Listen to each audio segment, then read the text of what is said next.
BNP নেতা ইশরাক হোসেনকে আসলে মেয়র পদে নিয়োগ দেওয়া হচ্ছে না, বলা হচ্ছে জনাব আসিফ মোহাম্মদ সজীব ভুঁইয়া এটা দিচ্ছেন না, কারণ আসিফ মোহাম্মদ সজীব ভুঁইয়া তার নিজের লোকদেরকে মেয়র মানে মেয়র পদমর্যাদার লোক বানান। দক্ষিণে তাকে মেয়র পদে সকল কিছু থাকা সত্ত্বেও সেটা উনি একলা দিচ্ছেন না, উত্তরে তিনি তার পছন্দের একজনকে, যার নিয়ে আসলে অনেক কথা আছে, তাকে ইনি প্রশ্রক বানাইছেন।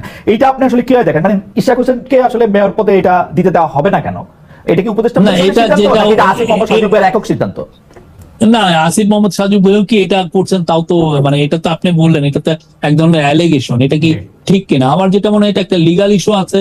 আমাদের ল অ্যাডভাইজার এখন সম্ভবত বাইরে আছেন, উনি আসলে উনি এটা বলতে পারবেন এটা লিগাল ইয়েটা কি, কোথায় লিগাল সমস্যা আছে, এটা উনি হি উইল এক্সপ্লেইন।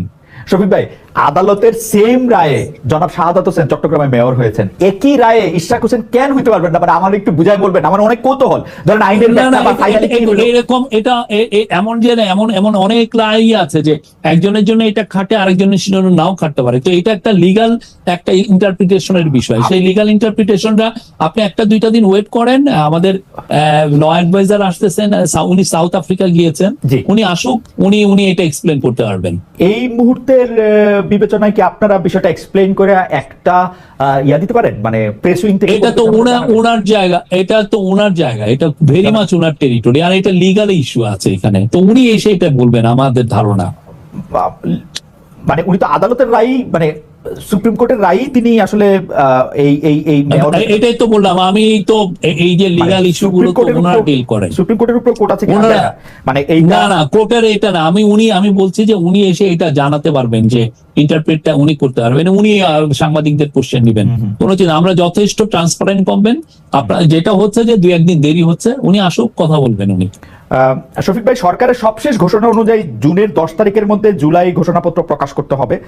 গেল রাতে ফেসবুক পোস্টে আমরা জাতীয় নাগরিক পার্টির যিনি আহ্বায়ক আছেন জনাব নাহিদ ইসলাম, তারা দেখেছি বলেছেন যে জুলাই ঘোষণাপত্র ছাড়াও জুলাই সনদ, স্থানীয় সরকার নির্বাচন, গণপ্রশাসন নির্বাচনের কথা বলেছেন। আমরা দেখতে পাচ্ছি যে জনাব মির্জা ফখরুল ইসলাম আলমগীর, বিএনপির যিনি সেক্রেটারি জেনারেল আছেন, তিনি বলছেন সুপরিকল্পিতভাবে জাতীয় নির্বাচন পিছিয়ে দেওয়ার পায়তারা চলছে। আপনি বিষয়টি একটু বলবেন যে আপনারা আসলে কিভাবে দেখেন? 10 জনের মধ্যে কি জুলাই ঘোষণাপত্র প্রকাশিত হচ্ছে? 10 জনের মধ্যে জুলাই ঘোষণাপত্র প্রকাশিত হওয়ার পরে আসলে নির্বাচনটা কি ডিসেম্বর, জানুয়ারি, ফেব্রুয়ারির মধ্যে হচ্ছে কিনা? নির্বাচন আমাদের চিফ অ্যাডভাইজার বারবার বলেছেন যে নির্বাচন ডিসেম্বর থেকে জুনের মধ্যে হবে। আমি ওনার সাথে 9.5 মাসের মতো কাজ করছি। আমি একটা জিনিস বলতে পারি, উনি কথা একটা বললে কথা রাখেন, উনি কথার ব্যত্যয় করেন না। এবং আমি ওনার অভিজ্ঞতায় বলি, আমি একবার ওনার সাথে কথা রাখতে পারি নাই, উনি কিন্তু আমাকে পরে বলছেন তুমি কথা দিলে তুমি রাখতে পারলে না কেন। ওনার এই জায়গাটা আমি দেখেছি। তা আমি আশ্বস্ত করতে চাই যে ইলেকশন ডিসেম্বর থেকে জুনের মধ্যে হবে, উনি এটা বারবার জানিয়েছেন। উনি কিন্তু কখনো কোনো এখানে আপনি কেউ বলতে পারবে না যে উনি একবারও বলেছেন যে ইলেকশন জুন মাসের 30 তারিখের পরে হবে। উনি বলছেন যে ডিসেম্বর থেকে জুনের মধ্যে হবে। তো এটা নিয়ে আমার মনে হয় কোনো ধোঁয়াশার কিচ্ছু নাই। বিএনপি যেটা চাচ্ছেন, এটা আমি যদি পলিটিক্যাল পার্টি হইতাম আমিও হয়তো বা চেতাম। ওনারা একটা ডেট চাচ্ছেন, তো সেটা নিয়ে আমাদের কাউন্সিল অফ অ্যাডভাইজার, আমরা এর আগে কিন্তু না এটা একদমই এইখানে কেউ আসেন নাই যে ক্ষমতা আঁকড়ে পড়ে থাকতে। এটা একটা আমি বলবো যে এটা বাজে ধারণা। সবাই একটা গুরু দায়িত্ব নিয়ে এসছেন এবং দায়িত্বটা কমপ্লিট করে ওনারা চলে যাবেন।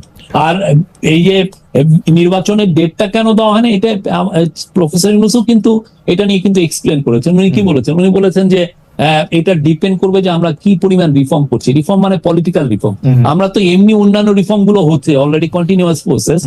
অন্য রিফর্মের মানে পলিটিক্যাল রিফর্ম, বিশেষ করে ভোটারের ইয়ের ক্ষেত্রে, এইটার উপরে এটা যখন এটা আমরা মনে হয় যে আমরা জুলাই মাসের দিকে বা জুলাইয়ের শেষের মধ্যে আমরা একটা শেপ দেখতে পারবো। তারপরে আমার মনে হয় যে আরো ক্ল্যারিটি আপনারা দেখবেন। বাট ইলেকশন, আবারও বলি,